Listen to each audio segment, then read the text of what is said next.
2, 3. Judge showed up, so we got a quorum.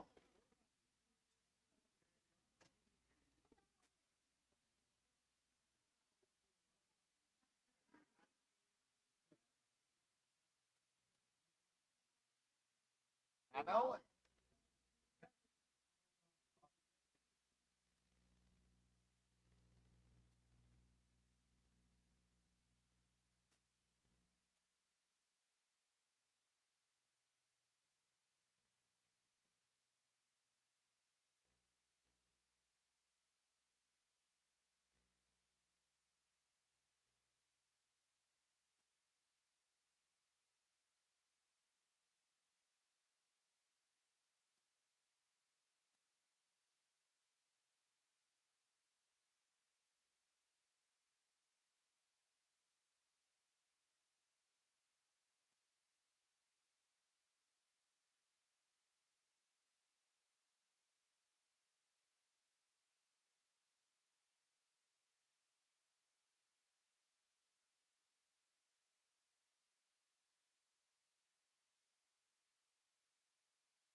It is 5 o'clock on this fine Monday. I'd like to call the City of Benton Finance Committee meeting to order to establish a quorum.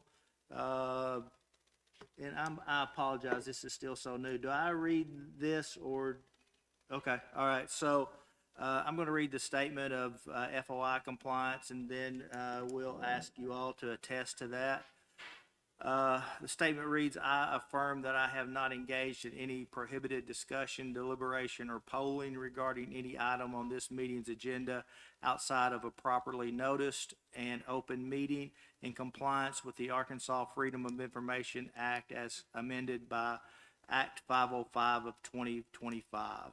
So I ask you all to affirm your acceptance of that by saying aye. Oh, you have to do roll call. I apologize. It's still new. It's still new. All right. Do you mind doing roll call? Alderman Baptist, Yes. Alderman Brown, Yes. Alderwoman Reed, Yes. Alderwoman Spencer Cole, Yes. Alderman Lee, Alderman Hart, Yes.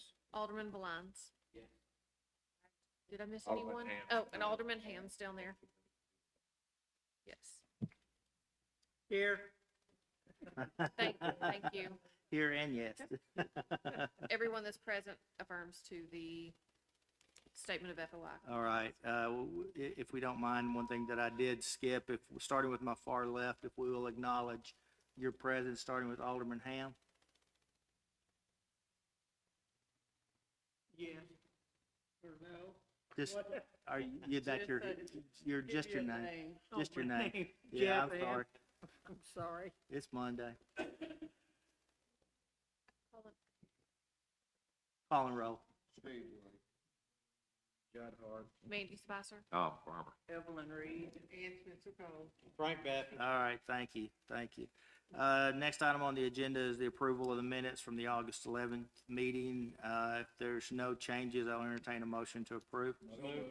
Second. Motion and a second, all in favor, say aye. Aye. Any opposed? Motion carried. Next thing on the agenda is the update of the July financials by our friends from Utilities.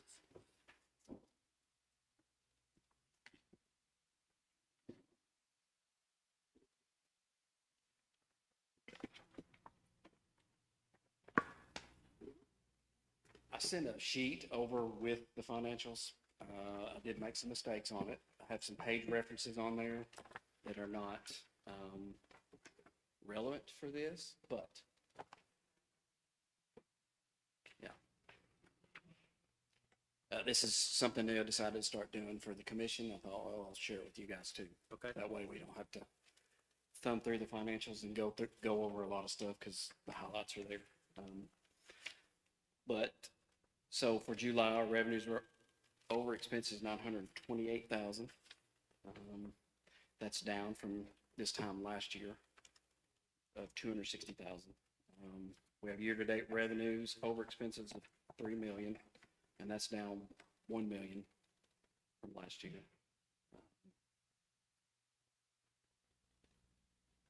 I'll skip down to the electric. The electric, the water and sewer separate financial statements are not included in this packet, but the highlights are on here. Just some of the things there, we billed 86 more accounts in June than we did, in July than we did in June for electric. We billed 89 more accounts in water and 88 accounts more in wastewater. And the rest of that stuff you can see on the final 3 pages there, the statistics pages. If there's anything that you want me to address, I will be happy to do that. Any questions or comments? The capital outlay page, so you still have 4 million left to spend in outlined projects that we have on the books or we're planning to do. Is that correct? Well, we've spent 4 million. The second column there, the 6.9 million, we still have out.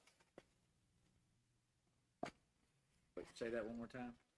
So our total budget was 11.1 million. We've spent 4.1 million, and then that last column is the difference, the 6.9 million. So Which is still to be allocated or spent. That's correct, yes. I'm just letting people know we've still got a lot of expenditures still out We there do. that we'll We will not spend all this, just because of project timelines and projects not getting underway. So it'll get rolled over to next year, yeah. Or we do have some that, additional projects that we didn't have budgeted that will roll in and take care of some of that. Correct. Yeah, some of the projects that we're looking at potentially rolling over is the EQ basin at the wastewater treatment plant. Currently holds about 12 feet of water in the bottom of it because of sludge that is built up over the years. The proper way to maintain that is at an empty state so that when we get large rains, we can move the water to that EQ basin. That was something we were going to be looking at doing next year. We're actually looking at doing that this year. We've done the initial engineering of it. And once we get bids in, we'll see if we can then get that completed this year prior. And then the project that was happening this year will just roll over into next year's dollars. So just, and we'll get that approved, the budget amendment, once we know that we are able to allocate the dollars this year to, and I say allocate them from one project to this year, for this year that is not happening. So that we do not see any reflection, positive or negative, in the budget.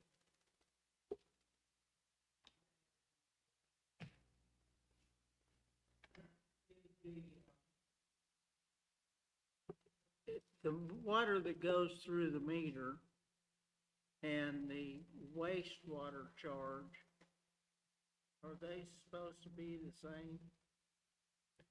The charge will not be the same, no, sir. The monthly wastewater bill is calculated on a 6-month average water usage. And I think that's done in, what, May? It's the usage, it is the Oh, it's- usage that has occurred for the months of October, November, December, January, February, March. So it is the bills that come out in November, December, January, February, March, April. Okay? It's those usage, those usage periods are then billed for a 12-month period on residential. Commercial, it is actual usage during that month. Because I had an $850 water bill. The water is based on your usage. I know that, but the house has been empty for a year. Okay. So, We'll look at it. but we had the irrigation system straightened out. Now, there wasn't a leak because the backflow preventer wasn't installed, wasn't hooked up. So the water, it's never been this way. So, yes, when I saw it, I thought, "Dadgum, Mom passed away in January. Where's 35,000 gallons come from? Or 350,000 gallons, or whatever. Was it on was the water bill that much or the sewer bill that much?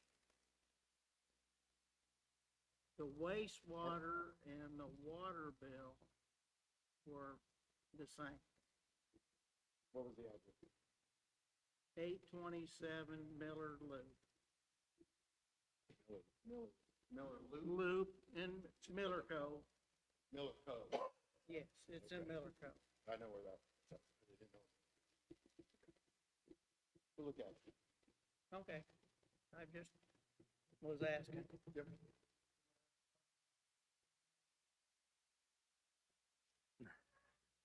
Gentlemen, anything else? We haven't calculated the power cost adjustment for this month yet, but last month it was the same. So we had 2 straight months of it being 2,000s. Or Jeff Mall. He's right across the street. Not that I'm aware of. The main calls associated have been because of the amount of water, people watering their grass in the months of July. I don't think they realize how much water flows through them automatic sprinkler systems. Right. It's a lot. I mean, It is. I understand that. it's a lot of water going through that I've been sprinkler in that business for, All right, anything else? All right, gentlemen, thank you. Thank you. Next thing on the agenda, Chief Hodges, is, surplus of assets, requesting to surplus a 2009 Dodge Charger that is beyond its safe service capabilities with just under 100,000 miles. Request we take it to auction. Chief, is there anything you want to add? It's pretty standard.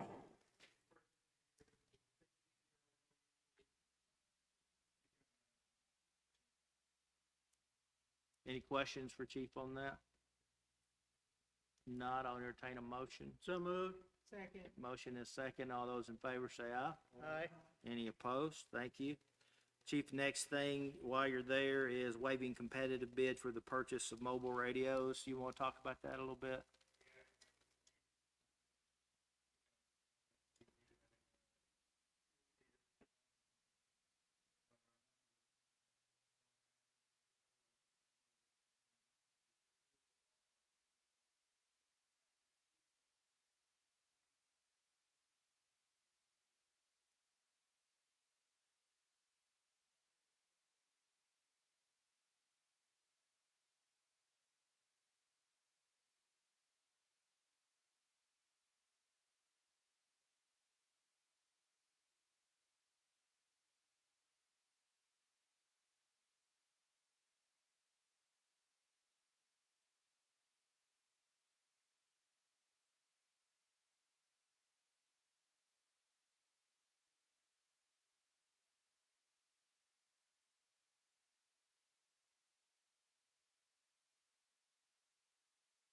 Okay, so this is in addition to what we approved previously, correct?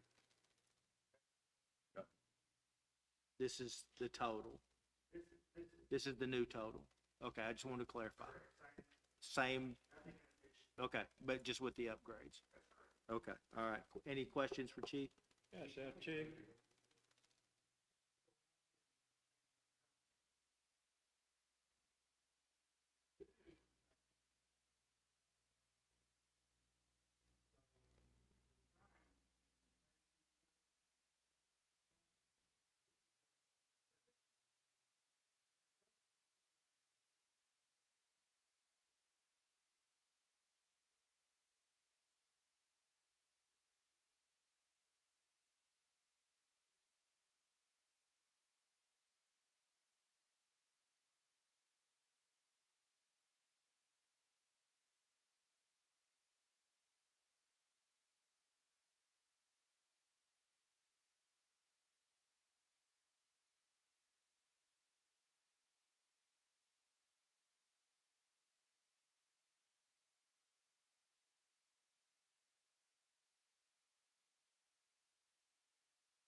In the true-up budget, this was accounted for.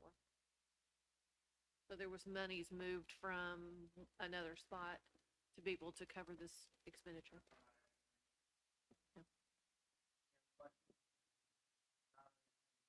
So moved. Aye.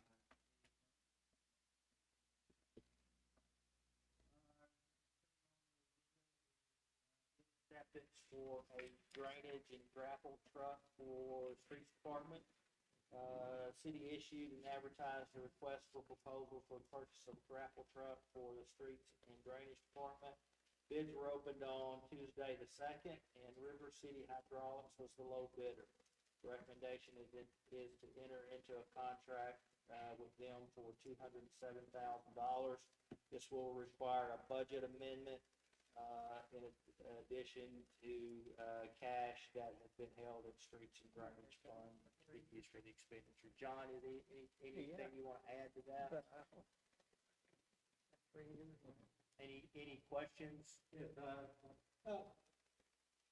Mr. Ritchie, well, this gravel truck is, its purpose of it is so you can pick up larger pieces, if you will, trees or something. Is that the purpose of repurposing the truck?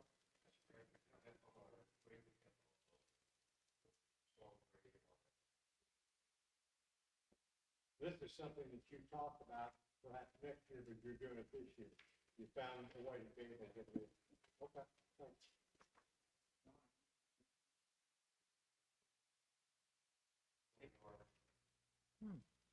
Any other questions? If not, I'll entertain a motion to approve. Motion approved. Second. Motion and a second. All those in favor say aye. Any opposed? Motion carried. Next thing on the agenda is the legislative audit acceptance and the financial stability movement.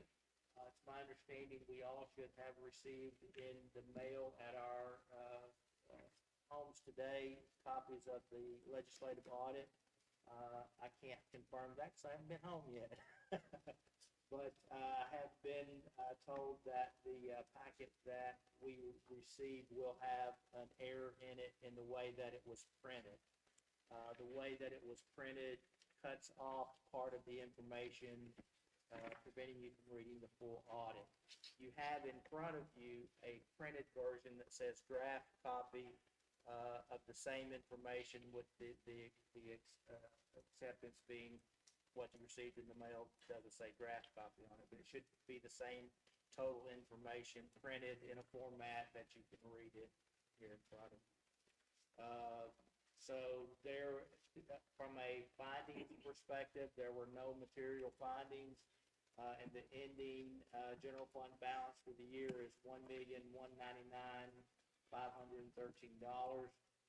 For ordinances number 84 of 2007 and number 50 of 2010, dictates that half of the excess general fund revenues per the annual financial audit shall be deposited in the financial stability fund. So for 2024, the amount to be moved over is $599,756. The remaining $599,757 will remain in the general fund. Questions, comments? I know we're just now seeing the data, but from a movement perspective, this, from an excess, this is just general stuff we do every year. We know where the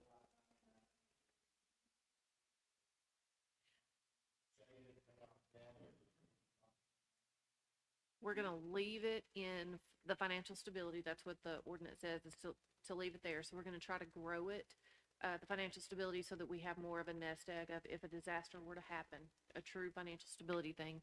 And then as far as the 599,757 that's gonna remain in general fund, leave that in general fund for cash flow purposes, for general fund expenditures.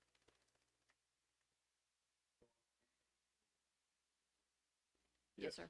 And it has to be appropriated by the council. It cannot be, it has to be, it's not budgeted, it's not in your annual budget.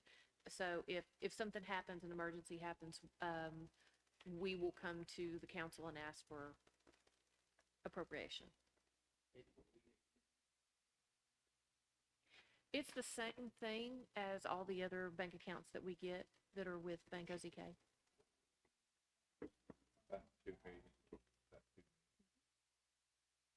Prior to the movement, there was 1.6 million and some change, so this will put us about 2.2 in the stability fund.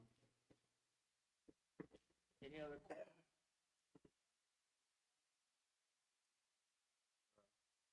Some people say 10%, some say 20.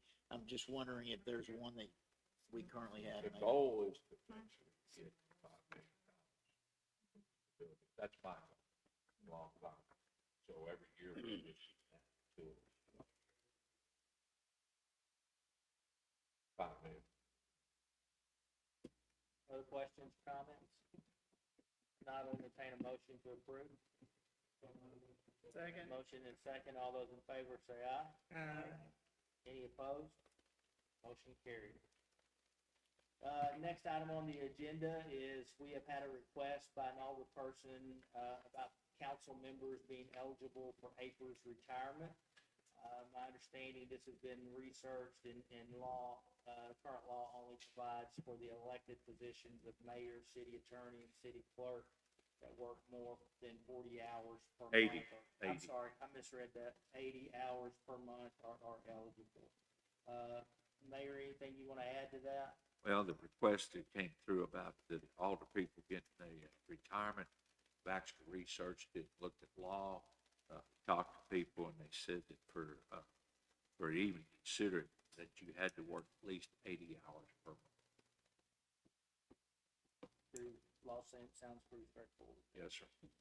Any comments, questions from anyone? There's no legislation needed at this time, so if there's not any questions, we'll move on. We've had a request from the old fire pension members for an increase in their monthly retirement disbursement. After some research and effort, it's been determined that the process for this is to obtain legislation from the city council with the recommended increase amount and start date in order for Lockheed to conduct an actuarial valuation. Upon checking with Lockheed, the window for those submissions is April 1st through September 30th of this year. We're kind of at the end of that window this year that we couldn't request and get the actuarial valuation back in time to meet their September 30th deadline this year. So we're gonna press pause on this, and we'll readdress this spring when that window reopens. It looks like there's an opportunity for us to consider a nice increase for those folks based on some data that I've seen. But tonight, just wanted to share the effort that has been put forth thus far, and that we'll be bringing this back up next spring. Any questions or comments? All right, thank you. Brown? Yes, sir. I have, actually, it's not it has to do with retirement. Did we ever get a number from the pension plan on what the cost was gonna be for the current, or buying back the years on the current plan? Did we ever get that? We're still working on it. with Okay. them. Anything else? All right, moving on, the, A&P RV park discussion, on August 26th, proposals were open, for the A&P RV park dirt work.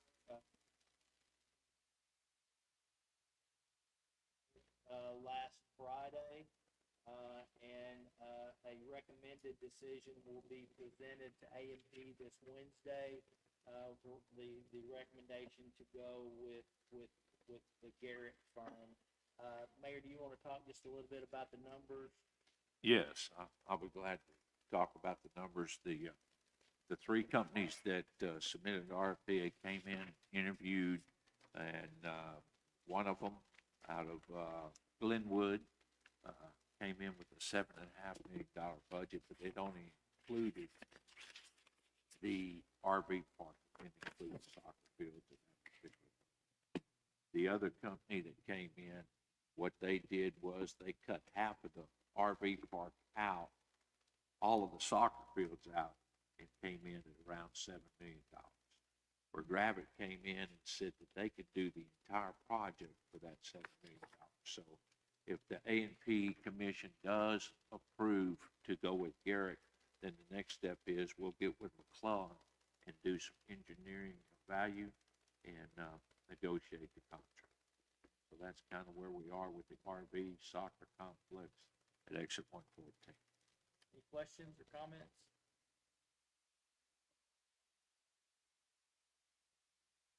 What do you mean? Well, that's the company that got the bid already has acquired the dirt from across the street. They have some dirt that needs to go off the Bucky site, believe it or not, that they just put on it and move somewhere, and then across the street some dirt, so we won't be using the dirt on the 35 acres that the city uses. Any other questions or comments? All right. Last thing on the agenda tonight is the August 2025 financials. Your financial book, you'll notice that we have completed August in there. It's a tight turnaround this month, but we got it in there. Also is your sales tax for August is in your left-hand sleeve. Another good month. The August 25 change over August 24 was a 1.44% increase. That gets us year to date at a negative 0.13% decrease, so we're as close to break even as we could, but we're moving in the right direction. If you'll look at that, it seems to be trending. We've had 4 straight months of positive sales tax. If you'll look into general fund, you'll notice that we are still $183,952.05 in the black for the year. One of the things that you'll notice is the animal services transfer out from general fund was a little bit more than what it was the last couple of months.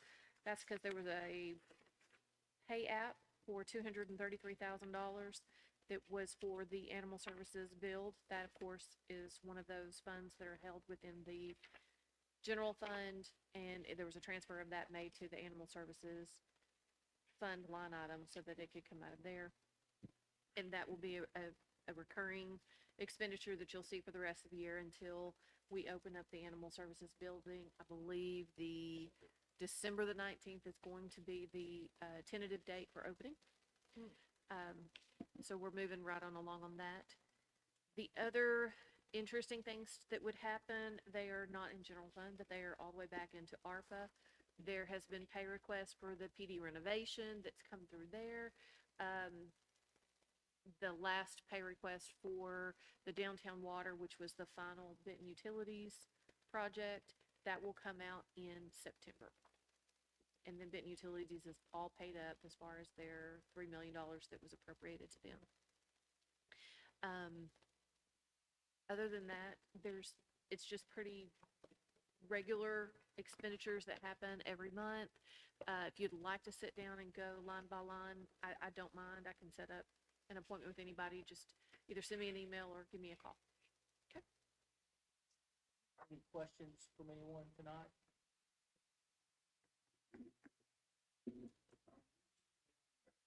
A, hold on expenses, 5% or whatever it was that we were? No. No, that's been, as you, back, okay. Any other questions or anything to be brought before this committee? If not, I'll call it adjourned. Moving to commissions.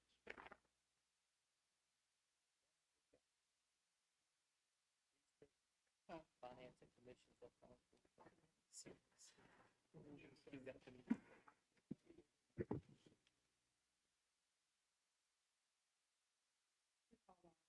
Committee meeting to order. I'll start with my left row with Mr.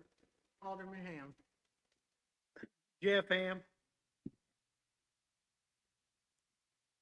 Dave Blake. Judd Hart. Mandy Spicer. Uh, Toby Hirschauer. Evelyn Reed. And Spencer Rowe. Steve Brown, five passes. Thank you. We have a recognition. We do have a quorum. Next, we have our statement read by Ms. Toby.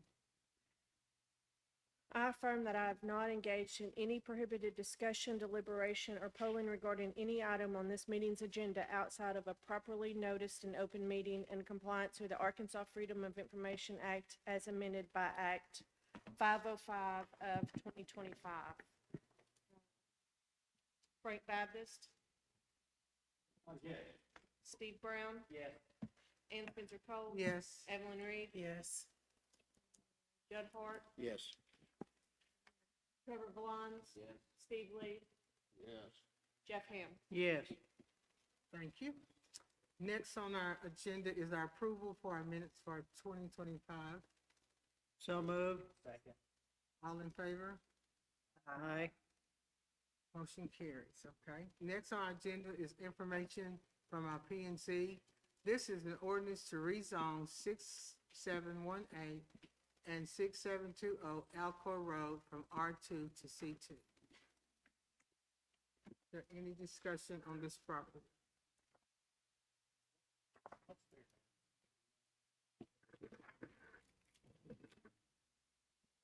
Let's just gonna take this stand. Okay. Back of the property, it's a auto repair. It's, Lance Landers' property right there. Do we know what the usage is gonna be, or what the preliminary plan is for the exchange? It was mentioned, at the planning and zoning meeting that they are doing it for marketing purposes. Or requesting it for marketing purposes. Right now, it's R2, which is never been R2, so it just, There's commercial property all around it, isn't there Yes. currently? yeah. I mean, sorry, yeah, commercial. Any further discussion? Any discussion from the public? Okay. If we don't have anything else, now adjourn this meeting.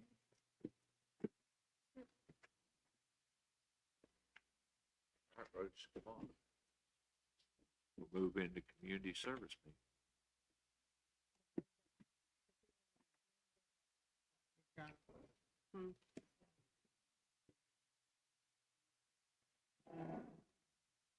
Get the agendas for this. Okay.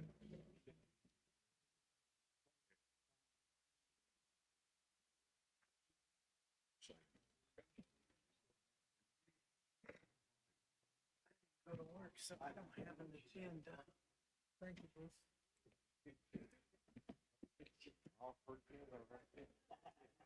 Showed up to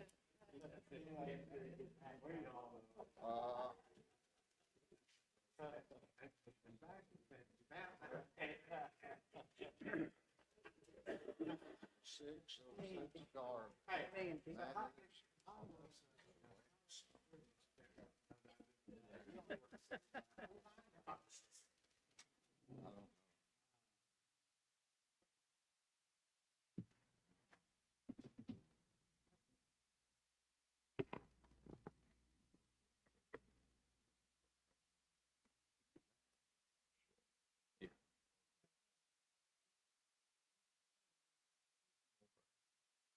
Okay, good evening. We're going to call the September the 8th Community Service Meeting to order. We do have a quorum. At this time, we will establish our quorum by recognizing our attendees this evening. Want to start on my far right with Alderman Baptist. Frank Baptist, Steve Brown. And Spencer Cole. Evelyn Reed. Mandy Spicer. Judd Hart. Jeff Ham. Thank you.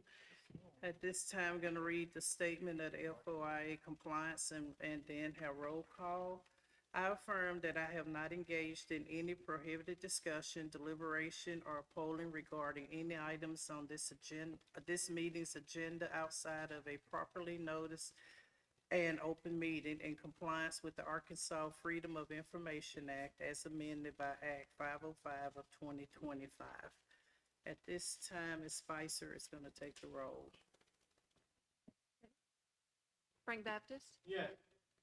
And Spencer Cole. Yes. Evelyn Reed. Yes. Bill Donner. Steve Brown. Yes. Sorry, missed you. Judd Hart. Yes. Trevor Blinds. Steve Lee. Yes. Jeff Ham. Yes. Thank you. Okay, thank you. At this time, Chair will entertain a motion to approve the August 11th minutes. So moved. We have a motion and a second. All in favor? Aye. Any opposed? Motion carries. Thank you. Under item 5, new business, we have liens and code compliance. Bruce.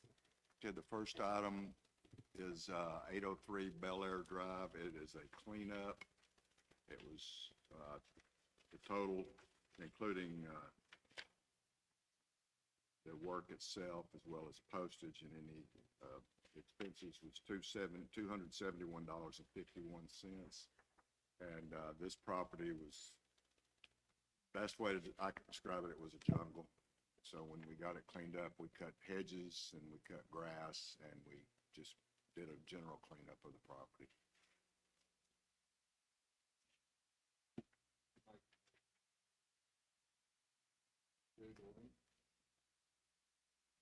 Second. Okay, we have a motion and a second to bring forth a lien for the property located at 803 Bel Air Drive. All in favor? Any opposed? Motion carries.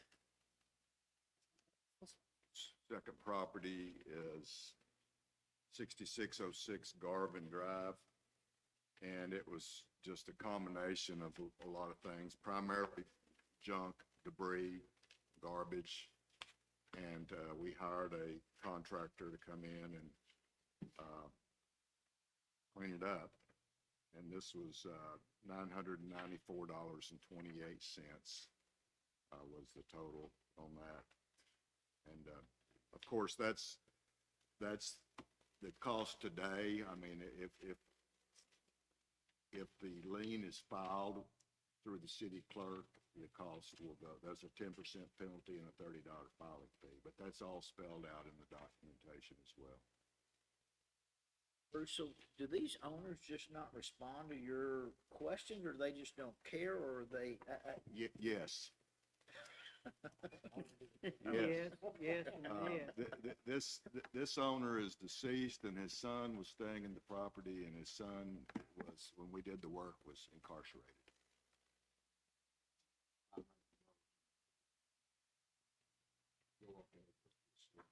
Second. Okay, we have a motion and a second to go forward with the lien at property located at 6606 Garvin Drive.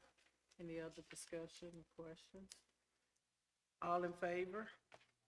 Aye. Any opposed? Motion carries. 301 Third property is 301 Trout. And we have a little known that we very seldom use, an emergency clause in our nuisance ordinance, which enables the supervisor to declare a state of emergency with a 24-hour notice and turnaround. And this particular property was one that used that emergency clause on because the flies, maggots, and stench and filth were so severe you could smell it from the street. And, we just, go in there and clean it up, and it wasn't cheap. It was after everything, $790. But it was totally disgusting. And I was a little embarrassed that we let it get to that point, to be honest with you. And there could have been several reasons. It could have been covered in a tarp, or we just missed it. Yes, the owner's living there. She actually thanked us for doing it. But she doesn't have trash service either, by the way. But anyway, that was the cleanup. We have a good contractor on board that can step up when we need him to do that in a timely manner. He's getting $100 for that four-wheeler, right? Yeah. Yeah. Motion to approve. Second. Okay, we have a motion and a second to go forward. I know you were. With the lien on property located at 301 Trout Avenue. All in favor? Any opposed? Motion carried. Next is 211 East North Street. 211 East North is simply a strip of land. It's about half a block off of East Street. And we never could get the owners of the property to respond to us. And when it got about a little over between knee and waist high, we just contracted it out to have it mowed. And it wasn't, I mean, it was reasonable, $96.51, but it looked really bad and it needed to be done. So that's what this is all about. So we kind of do the 900s and the 96s, you know, just kind of whatever we need to have done at the time. I'll make the motion that we approve the lien. Second. We have a motion and a second to go forth with the lien, property located at 211 East North Street. All in favor? Aye. Any opposed? Motion carries. The last item is 2502 Gatton Road, and this was a condemnation, so we're here for a lien for demolition and cleanup. The property is, if you look at your timeline, was identified in first part of April. It was brought before and approved for condemnation in the June council meeting. And then the property was brought down and cleaned up the 13th of last month, the 13th of August. And I'll just point out that some of these vehicles were removed before we tore the building down. The work we did was the structure itself and the cleanup of the lot, and the fence out front, and but you can see the after pictures. It was cleaned up, and we were getting a lot of, that's Gatton Road, just as you cross the tracks off the Parkway. Got a lot of traffic with those neighborhoods in there, and we were getting a lot of complaints about this property. So, and I know there's some family members here that would like to speak on this, or I'm assuming they would tonight. And so, at this point, if y'all want to come up and. Yeah, just.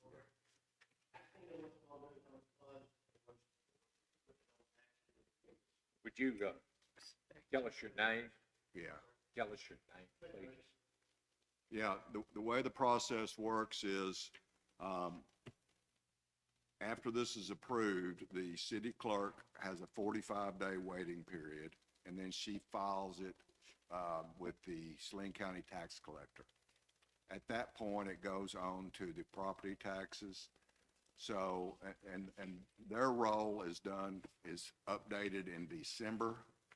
So I don't know if I can't answer the question. I can find out whether it will be on 2025's property taxes or it'll actually be on 2026's property taxes. I can find that out for you. Yeah, I could find that out for you tomorrow. You want me to call you tomorrow, Clifton? Okay. The total was 6,000.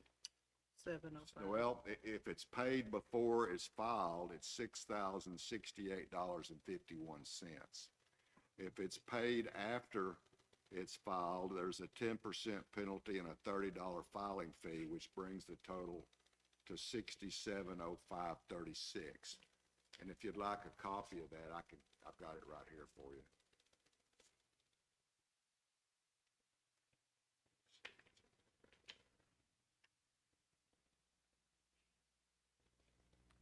I'm digging.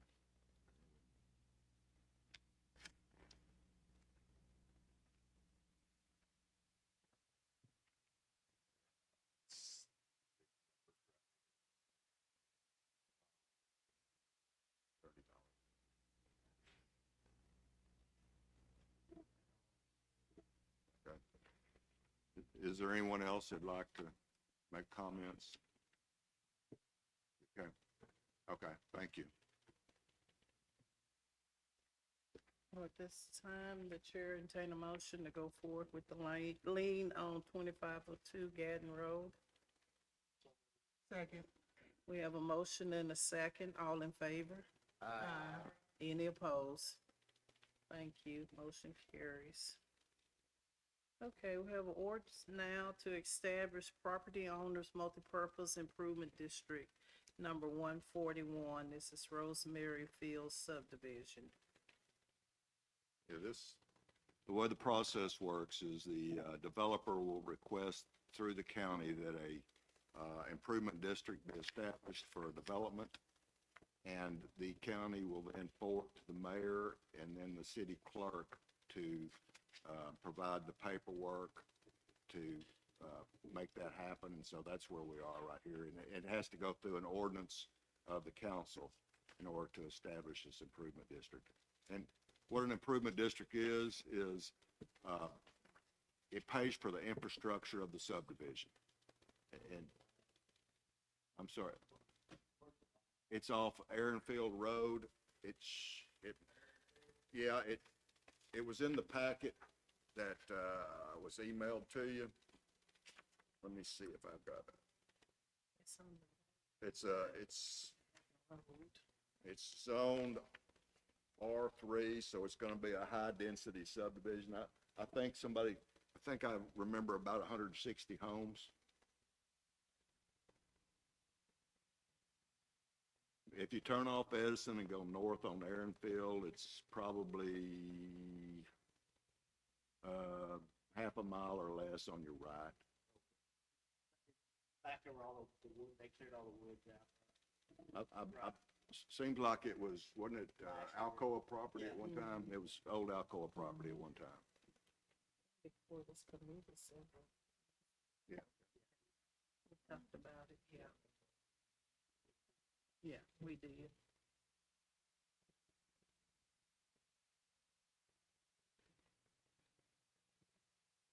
Any other questions? We need a motion to go forward with this. So the chair would entertain a motion that we bring this ordinance before the full council at the next meeting.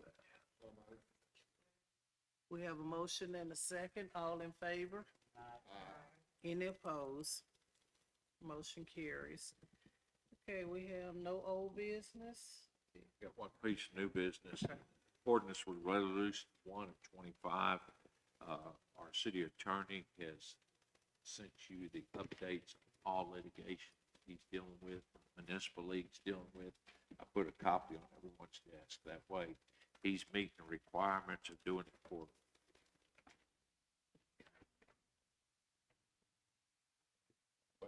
No, I have just something I'd like to bring up, that's all.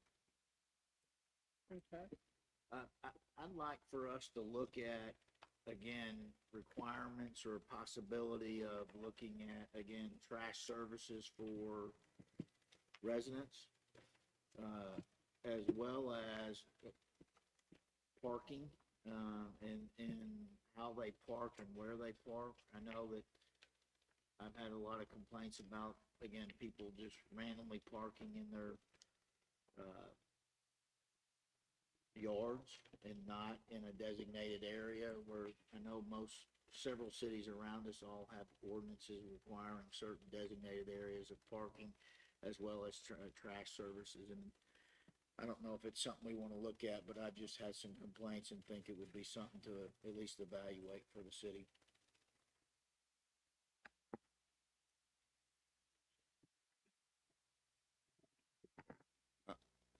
I can speak to that briefly on the parking. I know when, for instance, the Highland subdivision, when we passed, or we issued permits for those remodels over there, we required off-street parking, paved off-street parking. We didn't go in and prior to the remodel, prior to any action taken by the owner and request, it wasn't retroactive. But when something came up, then we did require that off-street parking be provided. That might be something that we could look at doing as improvements are requested, that be part of the requirement that goes forward.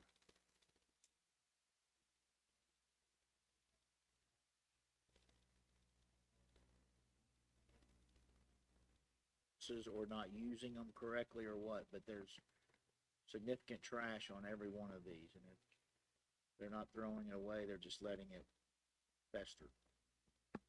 The challenge we have, in our ordinance, it says you have to have a container, you have to have trash. We have no way of enforcing that, though. You can buy trash service today and drop it tomorrow.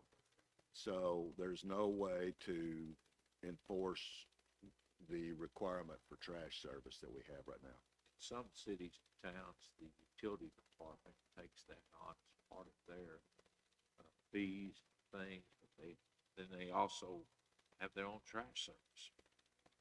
So I know Arkadelphia does it. Well, and I don't know if you've been reading about Pine Bluff. They've been in controversy for months about rebidding out their trash service. So it's a lot of cities do that. A lot of cities contract it out and then just use their utilities to bill for it. But the assurance there is if you've got utilities, you've got trash service.